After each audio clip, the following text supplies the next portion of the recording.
Warning: this podcast discusses paranormal activity and other topics some might find disturbing. Listener discretion is advised.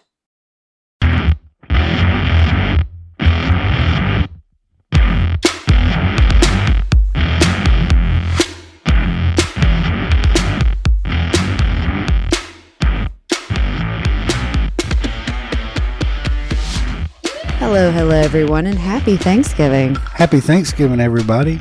Hope everybody had a good turkey day and spent some time with friends and family. Yep, we were supposed to record the day after Thanksgiving, and we're actually the Sunday after Thanksgiving because Daniel got the mold. I got the mold, which, if you don't know, is the man cold. The man cold of all man colds, and it took him out. It took me out Thanksgiving Day. He did not join us for Thanksgiving this year. It was miserable. Yeah, it was different. This is the first year since we've been together that we did not spend Thanksgiving together, and I was running back and forth across the street, bringing him food, getting the kids, taking everything over. It was a lot. Yep, and I I still feel bad. Like, I missed Thanksgiving. Oh, I was going to say, do you still feel sick? Because you look great. No, well, thank you.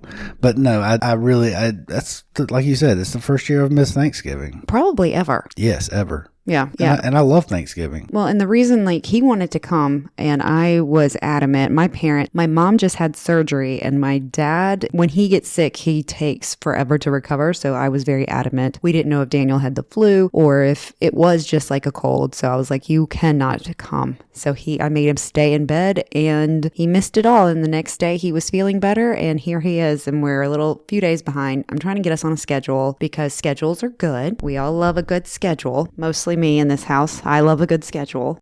I'm a little more spontaneous. Let's do this. Let's do that. No, I'm not spontaneous at all. The most spontaneous thing I've ever done is marry you. I know that sounds mean, but that's true. It is true. I know that. It's not mean. We got married. He proposed on a Thursday. We were married Saturday. Yep. Same week. So that's why I say it's the most spontaneous thing. And Friday was a fly day. A fly day. Yep. Oh, yeah, all day. And then a concert day. Yes. Yeah, that was a lot of fun. Pitbull. We saw Pitbull that night. It's surprising that was both mine and your... Oh, Pitbull's amazing. ...favorite. I'm really looking forward to if Isaiah still wants to go to Daytona. That's the only reason I will go, is to see Pitbull. But I doubt I'll go because that's a lot. If it's all five of us, that's a lot. Yeah, and I'm sure it's not a full concert. It's just kind of... It's probably just a song or two opening up. Yeah. Watch it be a full concert. Getting everybody hyped. Right. He's so good. He's Mr. Worldwide. 305. We also, this past week, we now have another teenager in the house officially. We do. An official teenager. 2 of them now. Yep. My daughter turned 13 on Thanksgiving Day. And in April, we will have all 3 teenagers. We'll have 14, 13, and 13 come April. Lord help us. If you're the praying kind, please pray for us because we need them. We're exhausted. At the very least, keep us in your thoughts. Yes. Be mindful of our struggle, please. Yes. Usually when people are like, oh, you have kids? How old are they? 13, 14. We essentially have triplets. They go, do you have twins? No. And that usually confuses them. It's that mile-long stare. Like, you see their face kind of try to process, and they're like, and you have to explain it. And then they're like, "Oh, okay." Yeah, and they're still like, "Oh my God." But I'm also turning gray. As am I. You are right in your beard. Right in my beard. Right in your beard. Right where I'm turning gray on my head. Mm-hmm. It's your fault. It's where you hug me, where I'm turning gray. Well, it's where I kiss you, and your gray deposited upon my gray. It's not my fault. Or is it? It might be. So some of you might know that I used to work for the federal court system, and this year I made the decision to be a stay-at-home mom. And it's because we have teenagers. And what I've learned, especially this past year, is teenagers need us more than when they were 3. Oh, yeah, absolutely. I don't want to say it's just emotionally that they need us, but they need, I don't know how would you explain it?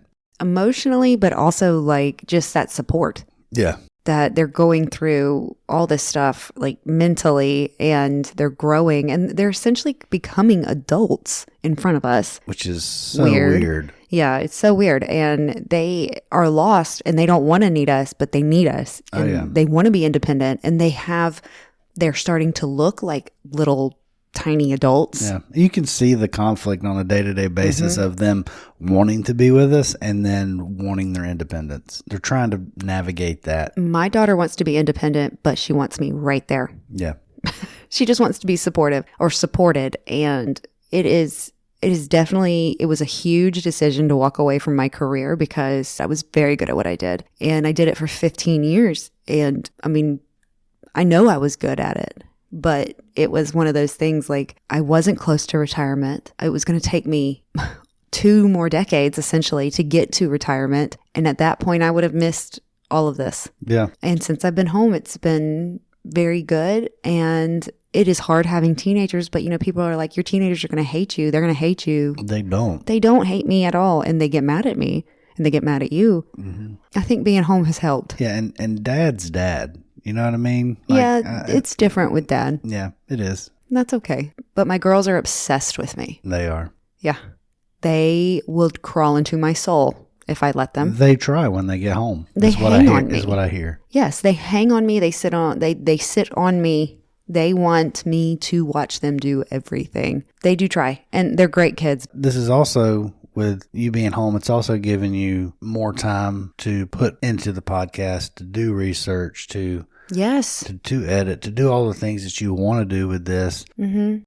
And so that's a good thing. I'm trying to grow this. But before I forget, that episode we recorded of the Sally house that got lost in computer land, we had said that I was America's paranormal sweetheart. And then we never mentioned it again. Oh, we didn't? No. So nobody's ever heard that. And I really like that. And I think I need merch that says America's paranormal sweetheart. I think you do too. Yes. And I think Jessica needs one too, because she is too America's paranormal sweetheart, because she investigates and does all that. And she is also a sweetheart. This just popped in my mind. Would you do like a cartoon type version of yourself? That would be precious. Yeah. With big eyes. Big green eyes. Yeah. Maybe.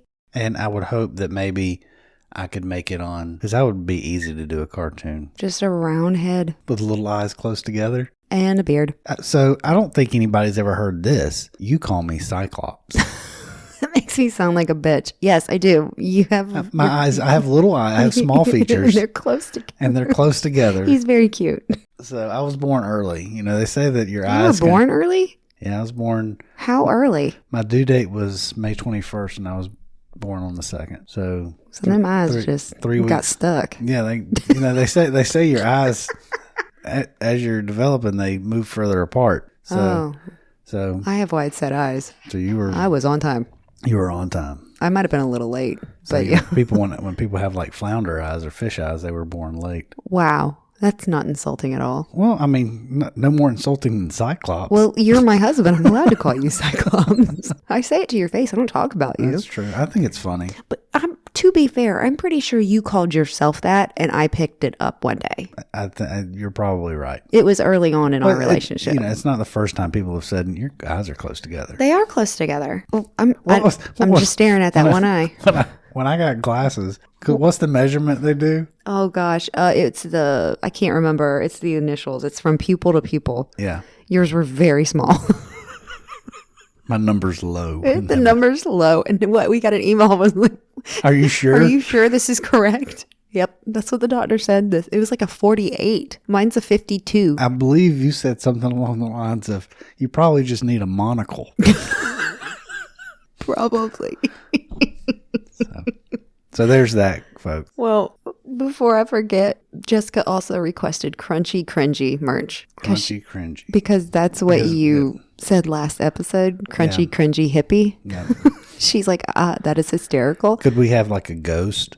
That's a crunchy, cringy like hippie ghost? Yes. Maybe. I don't know. Like a peace necklace on. I think if I ever get to the point where my podcast can be monetized, I will do merch. Yeah, for sure. That's a goal. Yep. For 2025. So y'all help us out. Get your friends to listen. Share. Yeah. Just keep listening to it over and over. Just put it on repeat and just play it while you sleep. You won't have nightmares, I swear. Yeah, we're trying to get those listening hours up. So help us out. Oh, okay. Well, now that we're 12 minutes deep and we have not mentioned one thing about what we're talking about today. Let's get into it. What are we talking about? The Stanley house. No. Let's try that again. What are we talking about? You can't laugh. Yes, I can. Sorry. So what are we talking about today, Daniel? We're talking about the Stanley Hotel. The Stanley Hotel. There we go. Before we ever talked about it, have you ever heard about it? specifically about the Stanley Hotel. No. But you had. But I had. In a weird way, because you've seen The Shining. Yes. So you knew about The Shining. Yep. And I've watched it multiple times. Have you? No, I've never seen The Shining. Please comment and tell her she needs to watch The Shining. I have never watched it. I have an aversion to horror movies. Rad ram. Murder spelled backwards. Yes. So The Shining was actually influenced and written by Stephen King at the Stanley Hotel. Yep. Fun little fact about that. The Stanley Hotel was built in Estes Park, Colorado in the United States and is about 5 miles away from the entrance to the Rocky Mountain National Park. It was built by Freeland Oscar Stanley, who is also the co-founder of the Stanley Motor Carriage Company. He's a twin, and him and his brother started that company. Oh, cool. Funny that he's a twin, and there's twins in that movie, am I right? That's true, yep.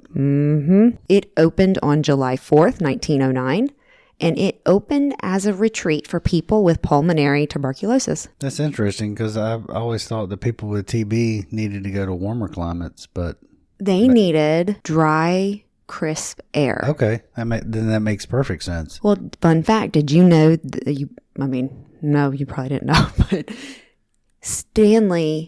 Freeman Stanley had tuberculosis. Oh. And that's why he went there. Okay. So is that why they decided to build the hotel there? It is. Okay. So he went there, and tuberculosis, they could not cure. Right. And they lost, thousands of people died Yeah, they had special TB hospitals. Yeah, and people would just go there and they would never leave.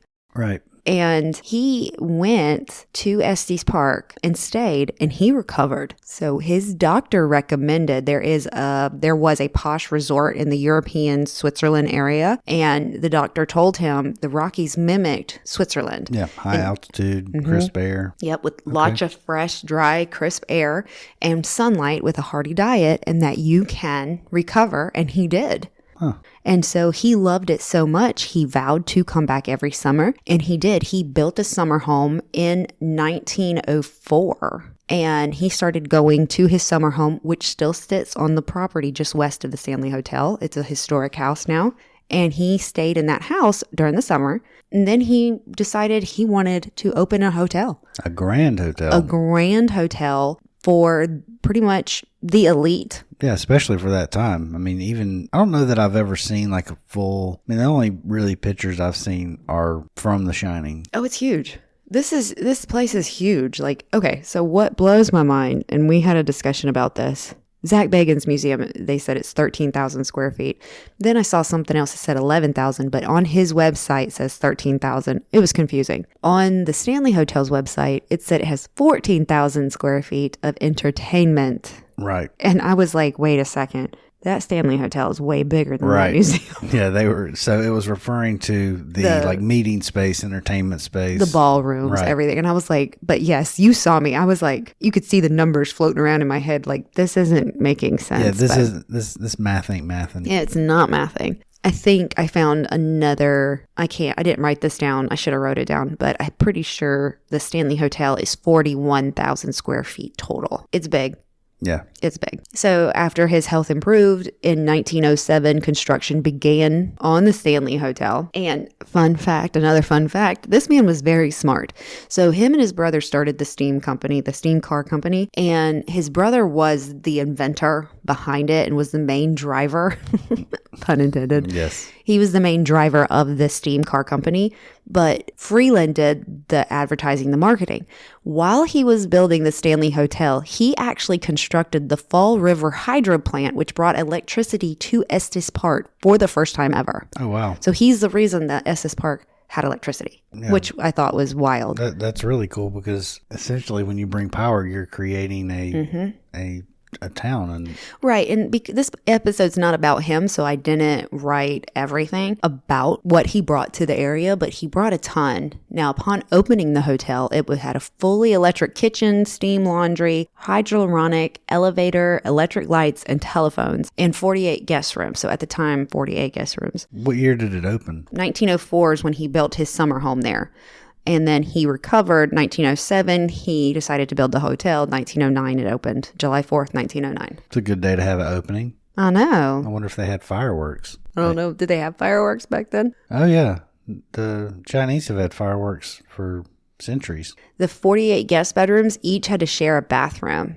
I wouldn't have liked that. No. I don't like sharing a bathroom with you. But the fact that they had running water and electricity was pretty huge. Cool. And telephones. So I'm sure they had heated water, which was... Yeah, especially in the Rockies. Near the hotel, Stanley built a concert hall with a Steinway grand piano as a gift for his wife, Flora. And during the day, guests at the Stanley enjoyed golf, bowling, horseback riding, motor excursions, probably in those steam cars. Probably in those steam cars, you're right. And at night, they would have formal dinners, concert, and lighter entertainment, such as billiards.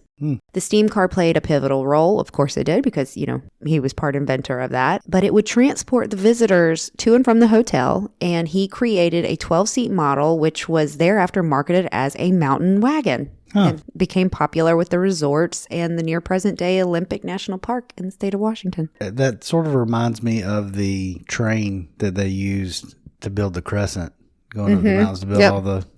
Oh, and here, I did write down how many rooms. Right now, it has 140 rooms. Okay. So it started with 48 rooms. Now it has 140 rooms.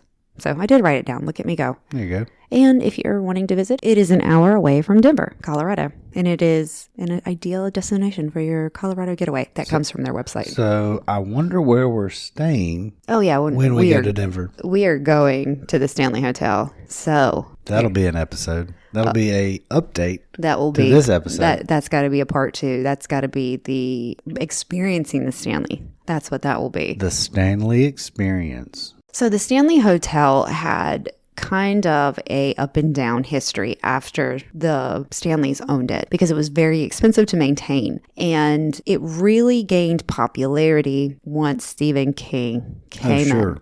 So it was the last day of the season. They were closing down, and that's another thing that has a hard time with the hotel, because it closes down for the season, or it did. I don't know if it still does. But because the winters are so harsh, it would close down for the season. So Stephen King and his wife were passing through the area the day before they shut down. So he stopped at the Stanley, and they were the only registered guest at the hotel. So that big giant building, it was just Stephen King and his wife. He said, while roaming the hotel, King felt inspired by the long corridors and the isolated feel. Now, guys, I'm getting all of this information from websites, and I'm going to put all of those websites in the show notes. And I've used them all, and they all pretty much say the same thing. Sure. It said that his experience gave him the idea for a horror novel, noting the feeling he had being in the huge hotel alone. King had a terrifying dream that night about his son being chased through the halls of the hotel. And I think he was being chased by a possessed fire hose. Oh, wow. I'm sure that's a very eerie feeling in an old hotel with long corridors and just the... I'm sure that's... Well, we stayed at some old ones, and their corridors are weird. It's but imagine... It's like door. Imagine being at the Crescent by yourself in the winter. I want to go. I want to go back. That would be a very eerie, ominous feeling for sure. Here's his quote. In late September of 1974, Tabby and I spent a night at the Grand Old Hotel in Estes Park, the Stanley. Wandering through its corridors, I thought that it seemed the perfect, maybe the archetypical setting for a ghost story. That night, I dreamed of my 3-year-old son running through the corridors, looking back over his shoulder, eyes wide, screaming. I got up, lit a cigarette, sat in a chair looking out the window at the Rockies, and by the time the cigarette was done, I had the bones of the book firmly set in my mind. That's cool. That's very cool. Side note, who lives down the street from the beach condo? Nicholas Sparks. Stephen King. It's not Nicholas Sparks. It's Stephen King. No, it's not. John Grisham. John Grisham. Yep. We were both wrong. Yep. The Kings stayed in room 217, and room 217, in the movie, they changed it to room 237 to preserve the hotel's sanctity. But speaking of room 217, so the Stanley Hotel is famously haunted. Like, in the paranormal community, it is famously haunted. Were there experiences before Yes. Stephen King? So there were already reports. Yes. So we're going to start in room 217, because that is where one of the first traumatic experiences happened. It was long before he stayed there. It happened in 1911, so only 2 years after opening. The valley experienced flooding and the hotel lost power. So Stanley took it upon himself to make sure that all the rooms had gas lanterns. He did not realize that in 217, the gas lantern was leaking. One of his Chambermaids, her name was Elizabeth, she went by Lizzie Wilson, entered the room with a lit candle, which triggered an explosion. She survived that explosion, but she was in a coma for 2 years. Oh, wow. Yes. It threw her. Like, by the research, I couldn't tell if the floor gave out and she fell into the dining hall, or maybe it threw her to a dining hall. But she went from the entrance to her bedroom to the dining hall, whether that be through the floor or down the hall, she got thrown. And she was in a coma for 2 years. Now, room 217 is said to be extremely haunted by Lizzie, who went back to work after she woke up from her coma in 1913. Wow. She died in 1950s. Wow. And they say her spirit remains in room 217, and she is very helpful to guests. She is very helpful to guests, especially those who are not married. If you are not married, people have said they feel them pulling them apart, like in bed. And she's been putting the men's luggage by the door. And I read one spot, she's trying to encourage them that they need to get married. Ah. So it sounds like Theodora from the Crescent. She doesn't like unmarried couples in her room. It does. Isn't that funny? Yeah. They're from a different time. They definitely are. Theodora's room was 419 and Lizzie's room's 217. So anyway, there's no connection there, but just to point out. It's just the teenage, I don't know. But it's crazy how similar those two are. But yes, she is known to like fold your clothes and put things away and make your bed. And, part of me is like, how do they know housekeeping wasn't in there? But I think it happens like in the middle of the night. Yeah. So housekeeping should not be coming in the middle of the night and putting your clothes away. I think that might be more creepy than it being haunted. That would be creepy. You wake up and the housekeeping's in your room. The chambermaid is in your room. Hello. The clothes being folded, items moving on their own, doors slamming on their own, strange noises, and electrical disturbances, lights flickering, stuff like that. Because of the amount of paranormal tales coming from this room, it is said that 217 is the most haunted in the Stanley. It is said that Jim Carrey, when they filmed Dumb and Dumber, which I believe they filmed Dumb and Dumber at the Stanley. Oh, really? Maybe. I have to look, but I think they did. I don't know. Let me check that. Jim Carrey stayed at the Stanley Hotel while filming Dumb and Dumber, and he asked to stay in room 217. Now, I read this on a website, so take it for what you will because it's the internet, but it said that he ran out of the room a few hours later in fear and has yet to speak publicly about his experience while he stayed there. Wow. So it was filmed in the Stanley when it was in Stanley Hotel in Estes Park. So yeah, wow. But he stayed in room 217. Okay. Some of the other hauntings, we're going to kind of come out of their room some because because room 217 was involved with The Shining, I wanted to kind of go into that. But now we're coming out and going just into one of the main hauntings of the Stanley is actually F.O. Stanley, which was the person that built the hotel, and his wife Flora. It is believed that both owners are still in the hotel. So Freeland died in 1940s, and he would hang out with his wife in the music room. And that is where they also say they see Flora as well. The guests have seen his face in the reflections of the mirrors. There's a bunch of mirrors and there's a bunch of pictures in the hotel. That's where the Steinway is, in the music room. So I could be wrong, but I think there's a music room and there's a concert hall. Okay. I think there's two separate rooms, but they like to entertain from what I gathered. And so they have seen him and her in the music room. Flora had a stroke in the hotel and died 10 days later, and guests and employees state they see her and feel her presence in the bars and that she plays her piano in the ballroom. Oh. So I think there's two separate music rooms in there. They state that they have seen the piano keys moving because, he gave her a grand piano. Mm-hmm. And so the grand piano, they have seen keys moving and they have heard music coming from the ballroom. Others have reported seeing a woman sitting at the piano, and it is said that Flora is very picky about who she allows to play her piano. And some guests have said the lid has closed on their hands. I guess if you play crappy, she's like, get out. Yeah, not on my Steinway. Right. No, get out. Get out, you swine. Don't touch my piano. But I don't think they're scary or, malicious. It's probably more of like residual. They're there. Yeah. But yes, I've seen multiple things where it said they've seen Mr. Stanley's reflection in the mirrors, which brings me to the vortex. So when you walk into the Stanley in the lobby, there's a theory that stairway is a vortex because on one side, there's a mirror facing a mirror on the other side. And you know what they say about mirrors facing each other. So you're going to have to explain to me more about like the vortex? Like, are you talking about like a portal or a portal? Okay. Yeah. According to tripsavvy.com, from an architectural standpoint, the staircase is a natural spiral of energy. It's also known as a rapid transit system for ghosts that are known to haunt the hotel and provide the spirits with the ability to travel through the mirrors, because the mirrors are facing each other at the top of these stairs. Wow. With the paranormal world, it is believed that mirrors facing each other create a portal. In 2016, a guest was snapping photos when she captured what looks to be an apparition of a woman in a black dress standing at the top of the stairs. The guest claims there was nothing up there that would cause such an anomaly. So I saved this to show you. Yeah. Is it a copy of the picture? It is. This is the picture. That's not she wasn't there. Yeah, and that's not a shadow. Like that's a person. You see her hand? Yeah. Yeah. So this is the top of the stairs.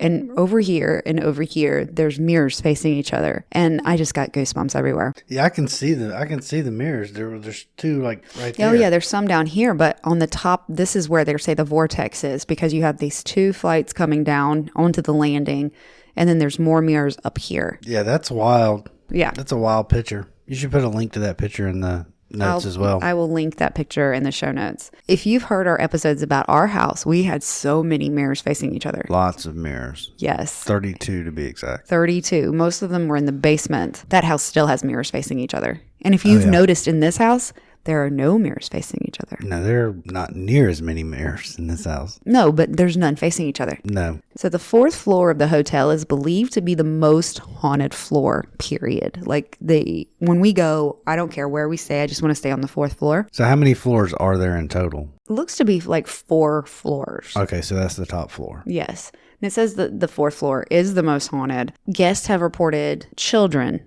running and playing up and down the hall. It seems like a very common theme in these older hotels. And it would make sense for this hotel because the fourth floor originally, when it was in operation decades ago, the female employees, children, and nannies stayed on the fourth floor. That's where they lived. So do you think there's any correlation with the hotels? Because it seems to be there's a lot of hotels that have these hauntings or energy. I'm wondering what your thoughts are on it being because there's so many people in and out and just so many different energies through the years, passing through these halls, passing through these rooms. Right. So it'll be interesting. It's also constructed out of granite and limestone.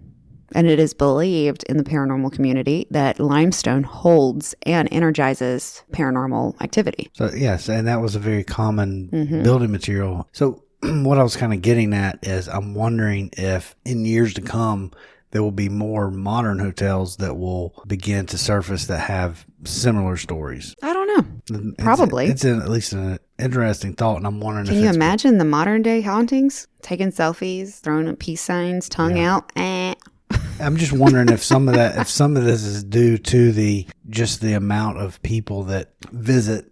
I think it has a lot to do with the amount of people that have visited from all over, in and out, energy in, energy out. You have all these different people, and you have to say, I've heard some mediums say each person has 7 energies or 7 spirits with them at all times. So then you have, if you believe in that, then you have all these other energies coming with you. Then also with these older hotels on the land, especially, you have which once was tribal land that was taken over and built on.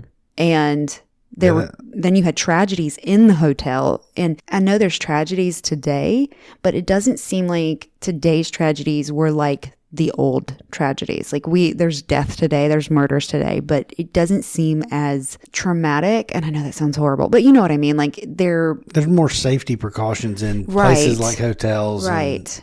Because of safety and because of the land and I don't know what I'm saying, but I think that those places will always remain to be haunted. But I mean, I think any house has the ability to be haunted because of the people that come in, right, and their intentions, especially if you have somebody who is looking for something dark, they might bring something dark, energy in, energy out. What you give out is what you attract in. You know what I mean? So I think that any place could be haunted, but these places are especially haunted because of the history of the land, the history of the buildings, how old they are, and because you have people talking about what happened in these hotels, and then we have all this communication in podcasts like my own, and it goes out, And then you have people hearing it and they want to go there to experience it. So it just kind of is like a magnet and it will just keep attracting it. That makes sense. Does that make sense? Yeah, it does. Okay. It's like our house. Our house is 1999 and I you can't tell me it's not haunted. And I'm the second person to own that house. But there were a lot of people in and out of that house as well. There was, but he was such an energy as well. But yeah, and so there's a lot of energy coming in and out of the house. And his mother was a very big energy as well. Yes. Him and his mother together were big energies. So yeah. And then you have me and you and everybody, all the energy we've put into the house. I need to go check on the house. But anyway, let's move on. So room 401 is another room. They say that it is extremely haunted. It is said to be one of the favorites of the ghost hunters crew because one of the closet doors opens on its own in that room. It's said you can hear children running around laughing and giggling and playing in the room. And one of the hosts of Ghost Hunters, his name was Jason Howes, was sleeping in the room when he was awakened to the locked closet opening by itself. The room is reportedly haunted by an unfriendly male spirit. And if you're a female, just don't stand alone in the closet, as some have claimed to be touched inappropriately. See, I would like to experience something like that. Being touched? You want to experience being touched? Well, no, inappropriately by a male spirit? No, I'm just saying I would like to experience something that personal, like. Yeah. I mean, we experienced the sound across the ceiling at the Crescent, so that was one thing. But I'm just, that was a big one. So that was wild. I think like seeing something, seeing a door open, or seeing a shadow move. Yeah, or seeing an apparition, or feeling someone touch me. That sounded really bad. That sounded so bad. I'm like staring at him like, okay, I'll take you to room 401 and put you in the closet and let him. Well, you're a man. He doesn't mind men. He doesn't like women. See, and I'm like, I'm not standing in that closet. No. I don't want to stay in that room. Don't give me room 401. I don't want to be touched in a purpose. I've been touched before. That sounds horrible. Let's move on. Okay.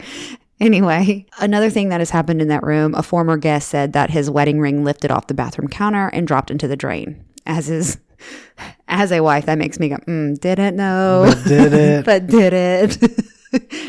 Did it really, or did you go, whoops? Room 407 of the Stanley is also said to be one of the most haunted hotel rooms in the hotel. It is buzzing.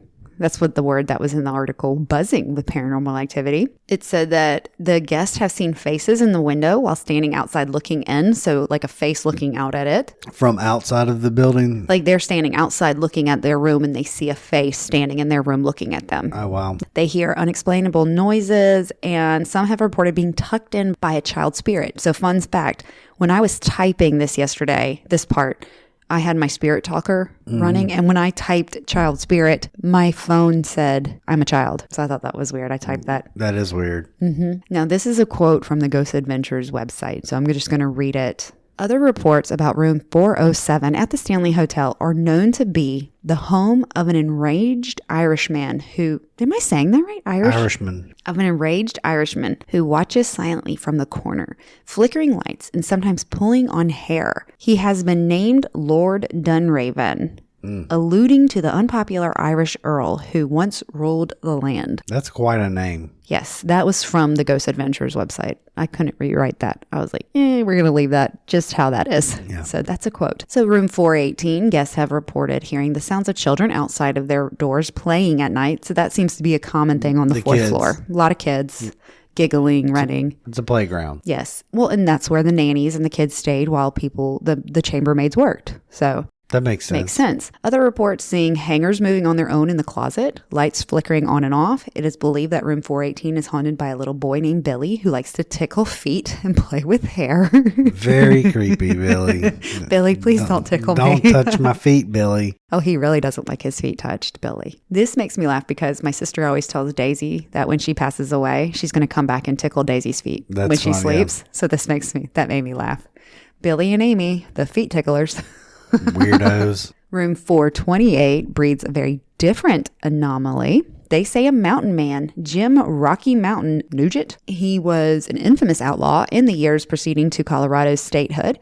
Half of his face was disfigured from a grizzly bear fight, and his name struck fear in the hearts of people across the Rockies. Sounds like my kind of dude. He opposed Lord Dunraven purchasing his land in the 1870s and was shot for it, dying months later with a bullet lodged in his brain. Guests in room 428 say they feel his presence of a man standing at the foot of their bed. Female guests have reported feeling phantom lips brushing them awake in the middle of the night, kissing their foreheads, and hearing the sounds of furniture being dragged. I've got to find pictures of this Nugent because he sounds like a really cool dude. Have his face mangled. But they also say they hear footsteps outside of the room, which on the roof, which can't happen because of the angle of the roof. Like there's no roof. Yeah, there's no attic over it. Oh, there's no attic. Not where they're hearing the footsteps. It is just roof. And so it would make it impossible for somebody walking. Now, maybe I'm sure there is an attic of the Stanley Hotel, but I mean over that room, like where the window is.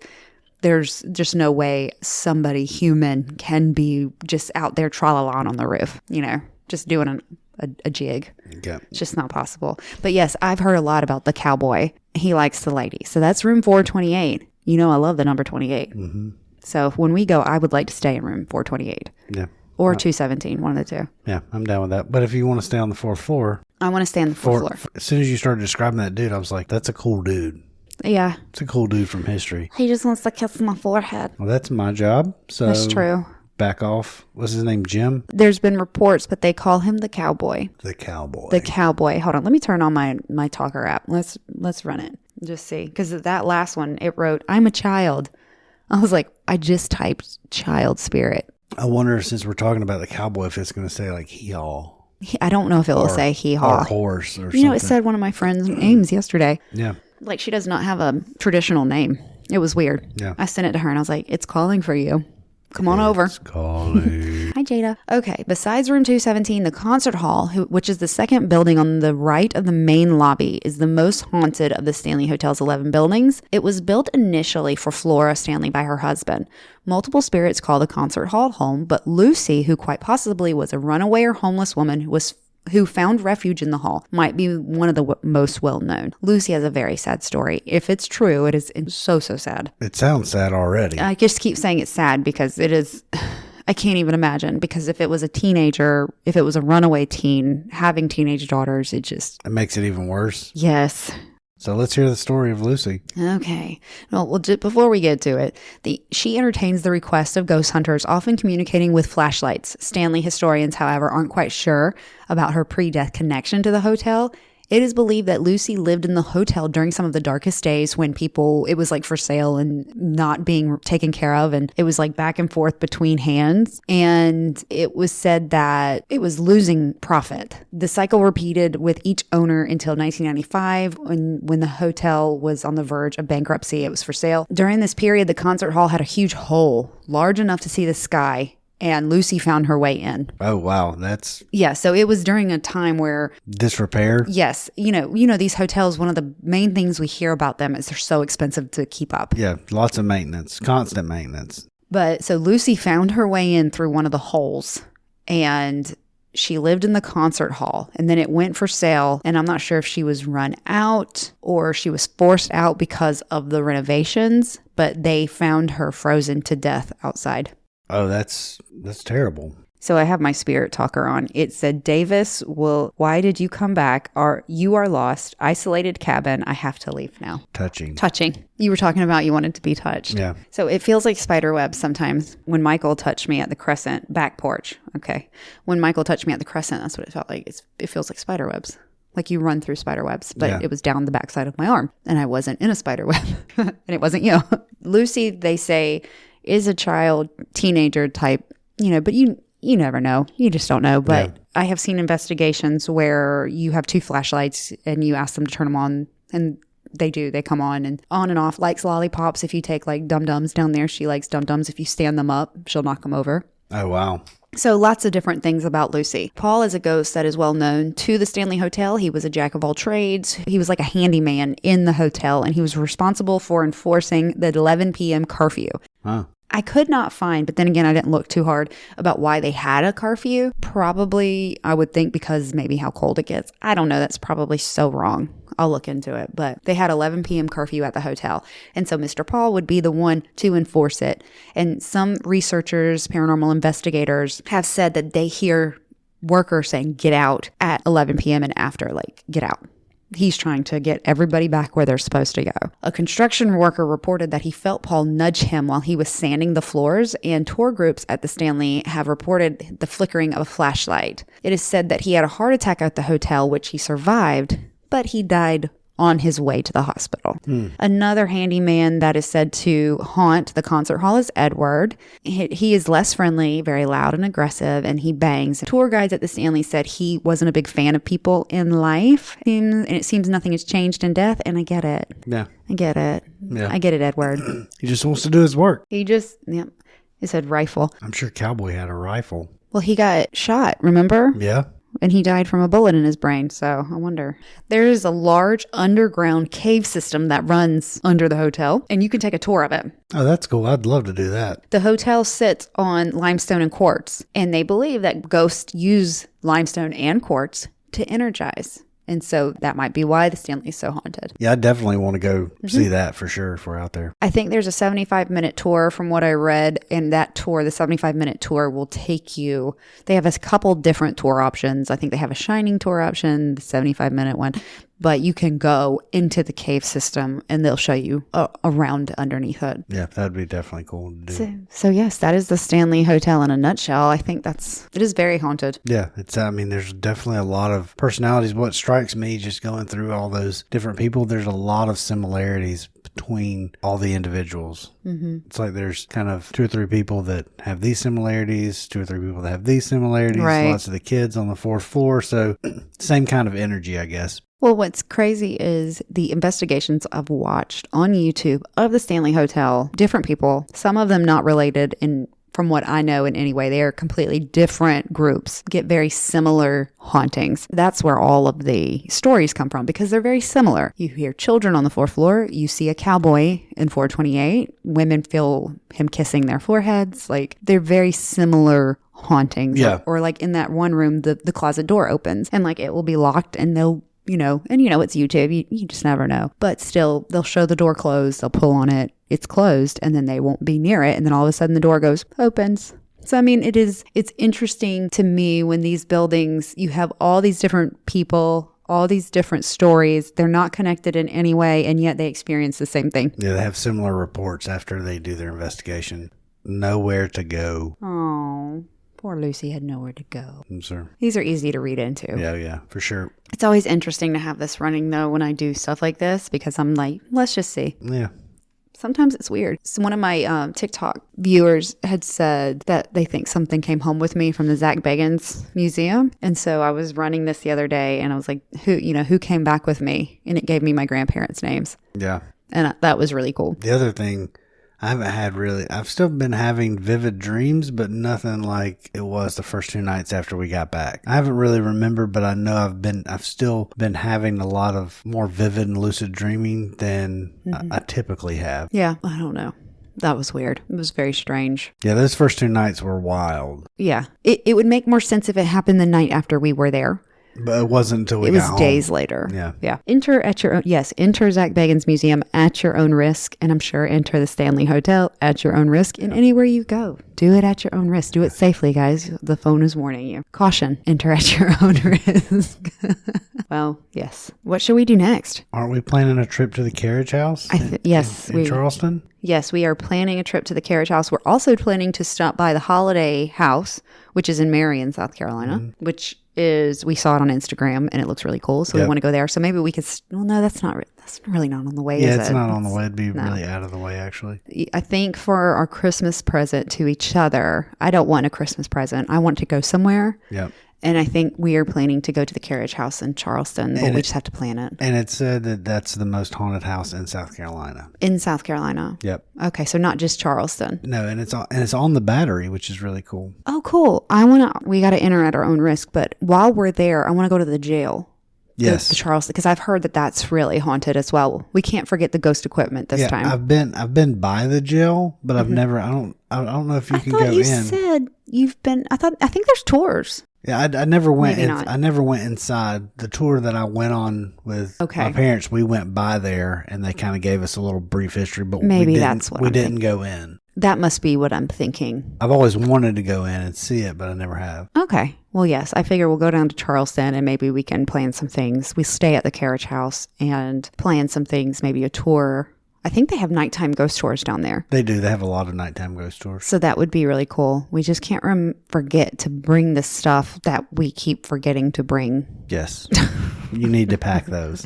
I need to pack her. I have my EMF reader and a spirit talker, a spirit box, which is extremely difficult to use.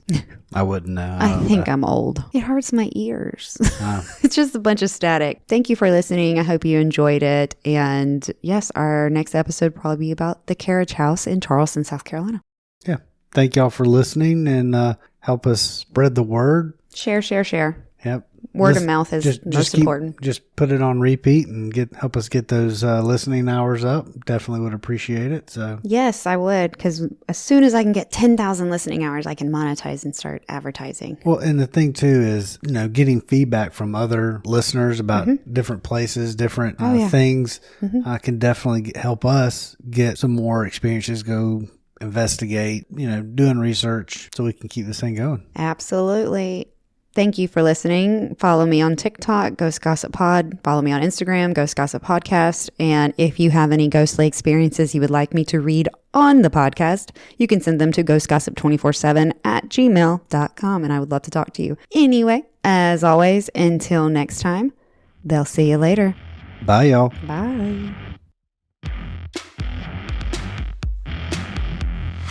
Okay, so I just want to see, right there. Say, I feel like I'm yelling right here. You're not yelling. This is perfect. You don't want it like this, where it tops off. Yep, but right here is kind of where I need to be, right in here. Yep. Okay.